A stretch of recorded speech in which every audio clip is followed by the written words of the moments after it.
Sarah's time in the palace of the Pharaoh.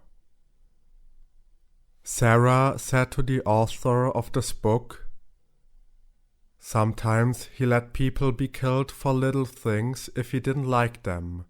I didn't want to take any risk for Abraham's life because he was everything for me. The Pharaoh had many wives and each had to wait until it was her turn to see him. It was up to his mood which woman he wanted to see and when. Many of his wives sometimes had to wait months before the Pharaoh remembered them. While I was living in the palace, everything was available externally. However, this was the saddest time for me in life because I loved Abraham very much. He was the only man I wished to spend my whole life with. Now I was here in the palace as one of the wives of the Pharaoh and could not talk to him. Sometimes it was even forbidden to speak at all to the Pharaoh.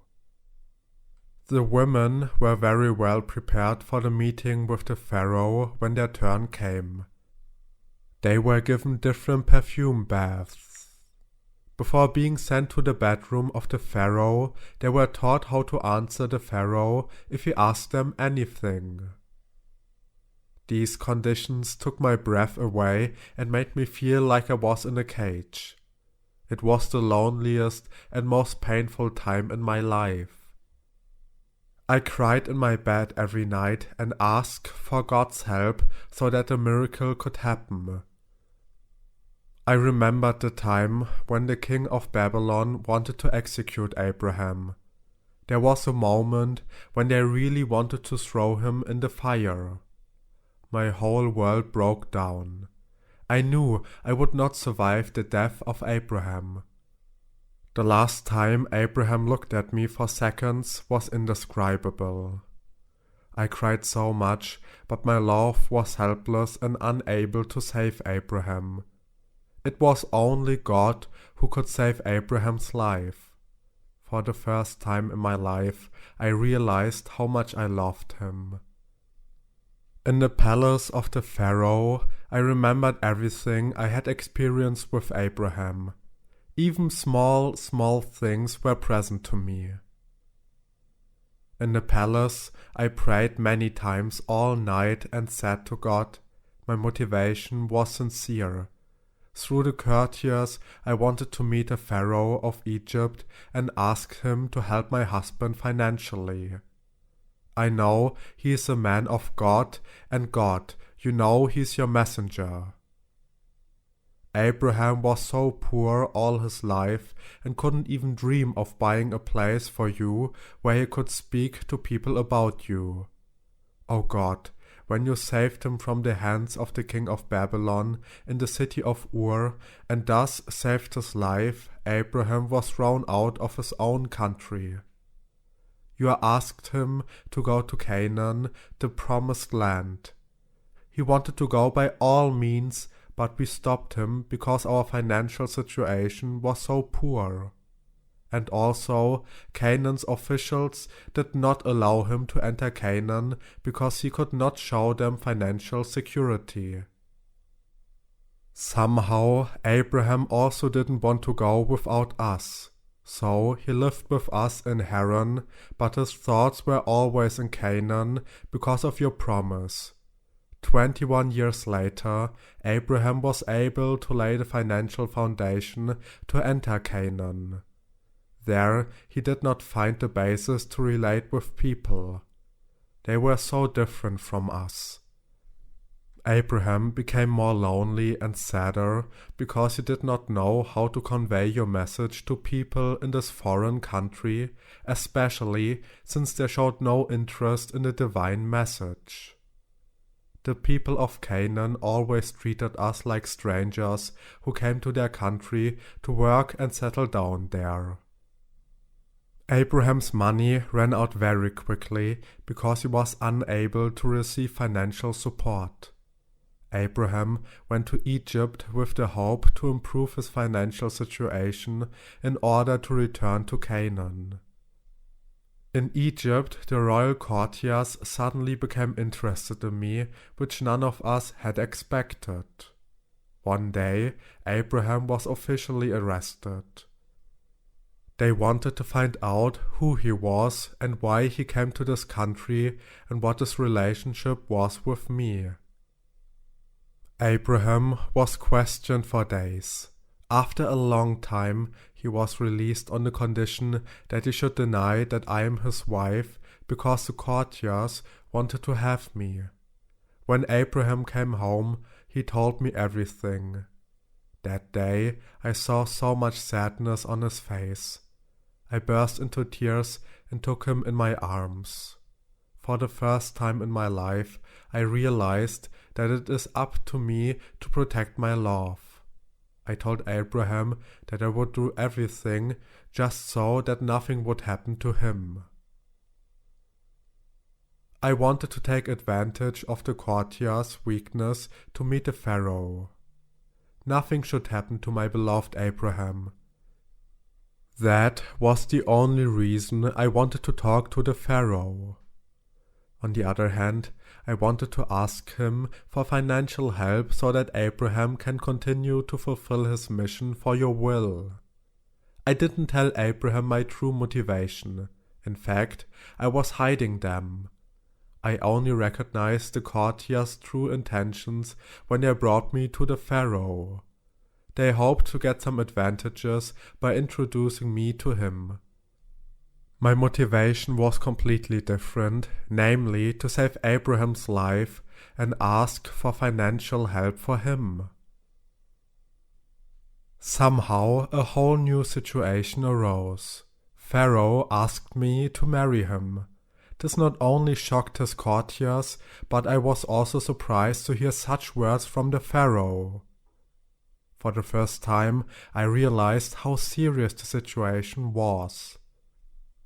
I was taken in the palace and prepared for 3 months to become the wife of the Egyptian Pharaoh. At the same time, the courtiers sent me a secret message. They blackmailed me. I should forget my past and prepare to live a new life as Pharaoh's wife. If Pharaoh ever found out the truth, we would be killed, including Abraham. So I was afraid to talk anything about my past. I know if Pharaoh ever will find out that we betrayed him, he can get extremely angry. All of these thoughts and memories came to me when Pharaoh sincerely asked me, "Please, Sarah, tell me something about you. Why do I have such troubling dreams about you?" I thought I would never be able to build such a close relationship with the Pharaoh. Now God opened this possibility for me. The Pharaoh was really worried and concerned about those matters and especially about me. I felt very strongly that this was the right moment to tell him everything. I had a wonderful dream 3 days before. I was in the angelic world and heard the voice of the heavens, "Sarah, do not be sad. You will see your loved one again. We will bring you back to Abraham." After this dream, I woke up. I couldn't stop crying. I was so touched that God knows the situation of everyone. I prayed all night and kept repeating, "O God of Abraham, you are a living God. You will truly bring salvation to your people and lay the foundation so that all mankind can enter the promised land. You will live with us together there." When the Pharaoh asked me to tell about my life, I saw the past go by before my eyes and became very emotional. I could not hold back my tears in front of the Pharaoh. He held my hand and said, "Sarah, don't be afraid of me. Speak to me. Maybe I can better understand you and the meaning of my dreams." I replied, "O Pharaoh, I am just a normal person, no more than the servant of your servants. Please allow me to tell you everything, but promise that afterwards you will not be angry, but show mercy." The Pharaoh raised his golden scepter into the air and said, "Whatever Sarah says, her wish should come true." I started, "Great Pharaoh, we are people who have no home on earth. We always traveled from city to city, country to country. The reason is as follows. A long time ago, a man lived in Ur, a city in Babylon. He was chosen by God to bring salvation to mankind. God promised him that there would be the promised land where righteous people will live together as one family. The name of the chosen one is Abraham. He could not fulfill his mission in his own country because too much pain and suffering awaited him there. Ultimately, his own countrymen wanted to burn him in the fire because they rejected his new teaching. At the last moment, God saved his life by arousing compassion in the heart of the king of Babylon. We were banished from our home country and had to leave it in a short time. God told Abraham to go to Canaan. But we couldn't immigrate because our financial situation was very poor and his family wanted to stay by all means in Haran. After 21 years, Abraham managed to get to Canaan. But our savings ran out quickly there and we were confronted with many difficulties. That's why we came to Egypt with the hope that we could change our poverty. Sooner or later, we wanted to return to Canaan because this was explicitly Abraham's wish. God prophesied many things about this country to him.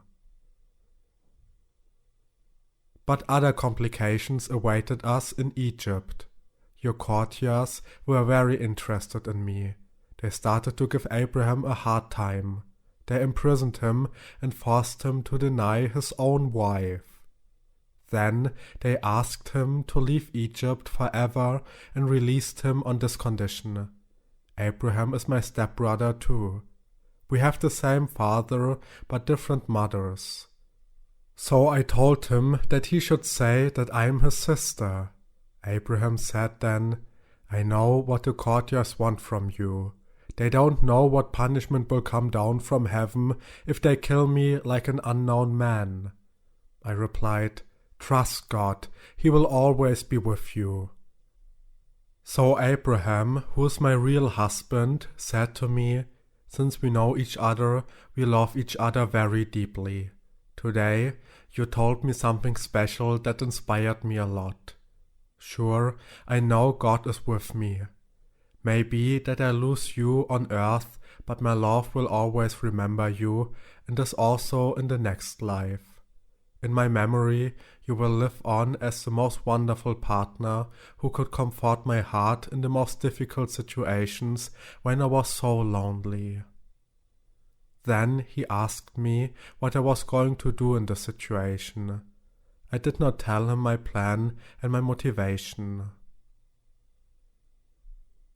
"I used the weakness of your courtiers to reach you, Pharaoh.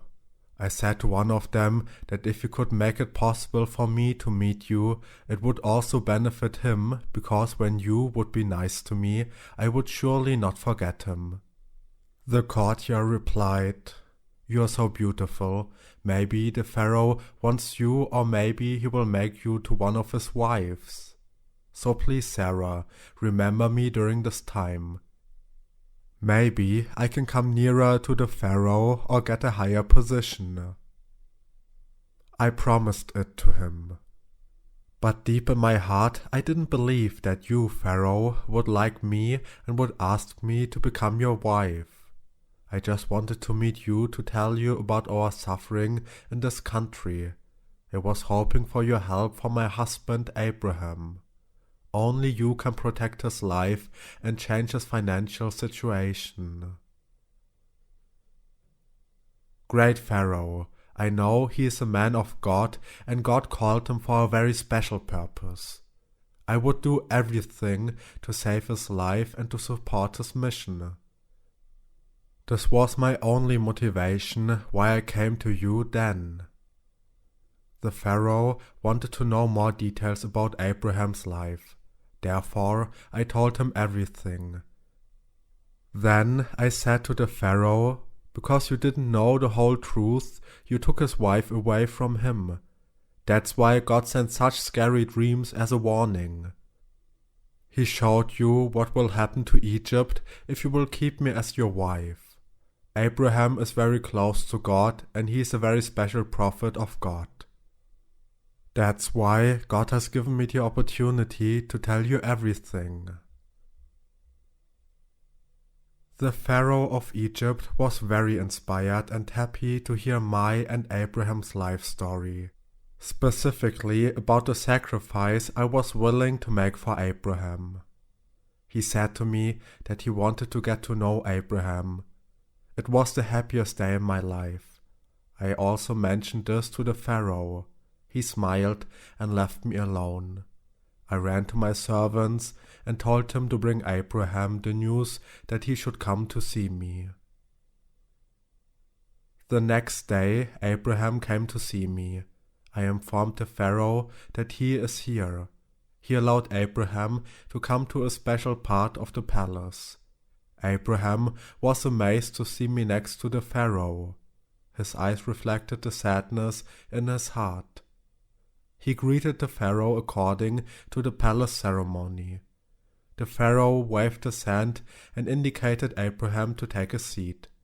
Then he said to Abraham, "You do not have to be afraid. Nothing will happen to you. Everything will turn out well for you." Abraham replied, "O great Pharaoh, in my whole life I was never afraid for myself, but always only for my mission. So my whole life was filled with fear and sadness. I have grown older and would like to live longer for the sake of God's mission." The Pharaoh said, "Sarah told me everything about you." Abraham said, "Great king, I know much more about God than Sarah could have told you."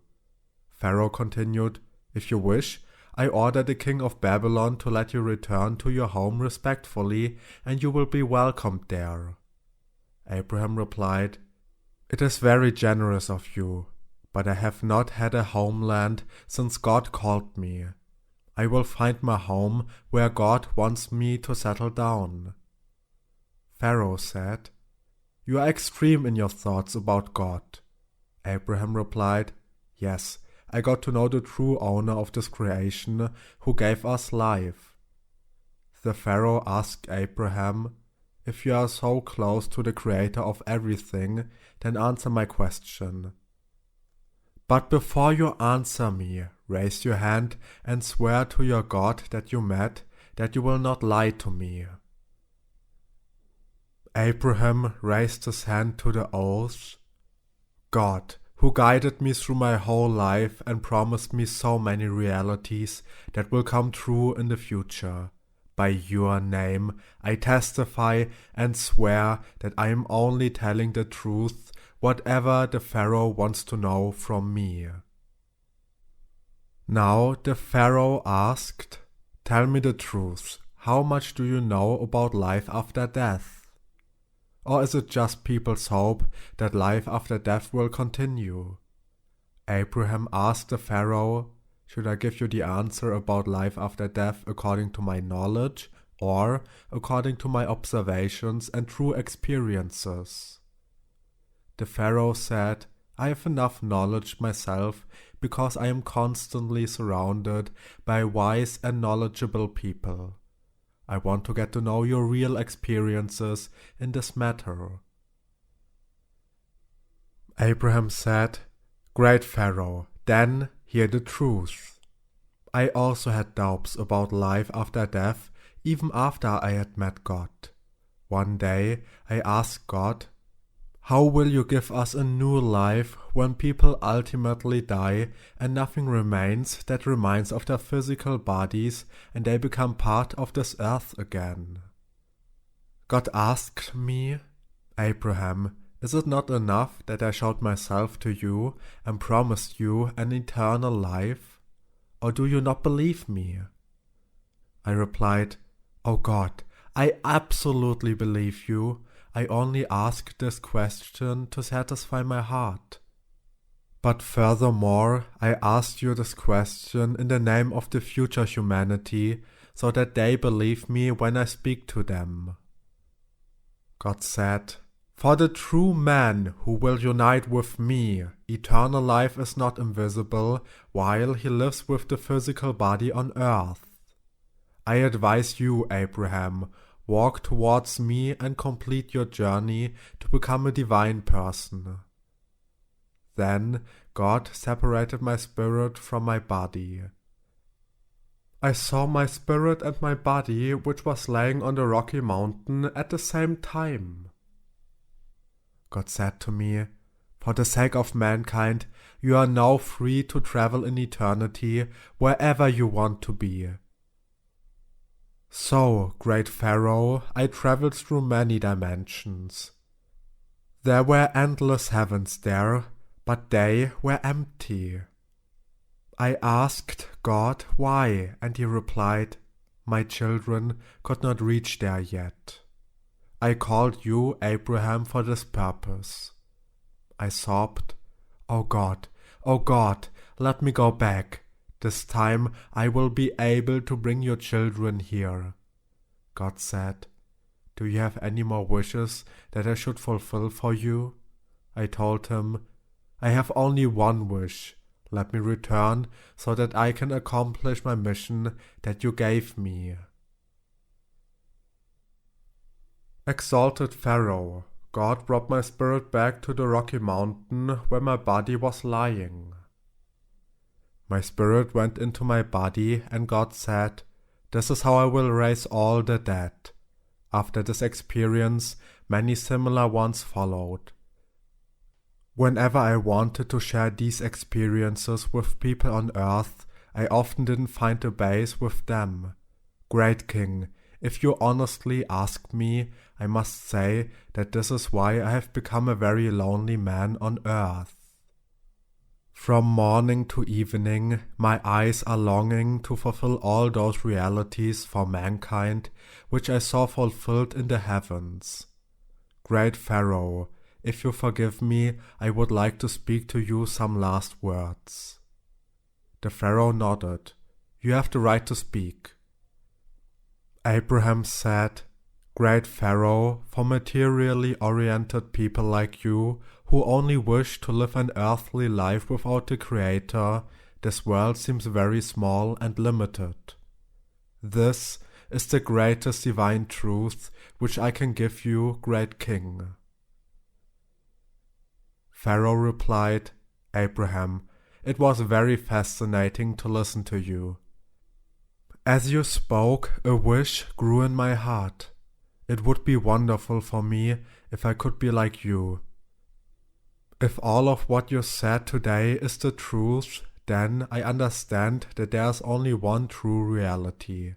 I, as a great Pharaoh, will disappear from history, and nobody will even remember my name. But you, Abraham, will be remembered throughout history, since there's the true God with you." For a little while, Pharaoh kept silent before continuing, "Abraham, Sarah is a remarkable woman. Her motivation was so strong to do something very special for you. She couldn't control the circumstances that opposed her. I didn't know that she was already your wife, therefore I married her too. I want to give her back to you, Abraham. She loves you with all her heart and very deeply in her soul. She belongs to you." Then the Pharaoh offered Abraham a great wealth. Abraham did not want to accept the money, the slaves, animals, etc. The Pharaoh told Abraham, "Sarah went through this difficult time to bring you this fortune. Respect my wish. Accept what I give you with all my heart, even if you do not want it." Abraham replied, "Then I accepted with thankfulness, because God opened this opportunity for me." The Pharaoh looked straight into Abraham's eyes and said, "I want you to fulfill a wish for me too." Abraham said, "O Pharaoh, I am just one of your minor servants. You just have to give me the order." Pharaoh said, "Forgive Sarah and always remember that she brought you the greatest happiness." Abraham replied, "Great Pharaoh, my love for her is greater than forgiveness." Abraham held me in his arms and cried. After a while, the Pharaoh said to me, "Sarah, I am seeing you for the last time.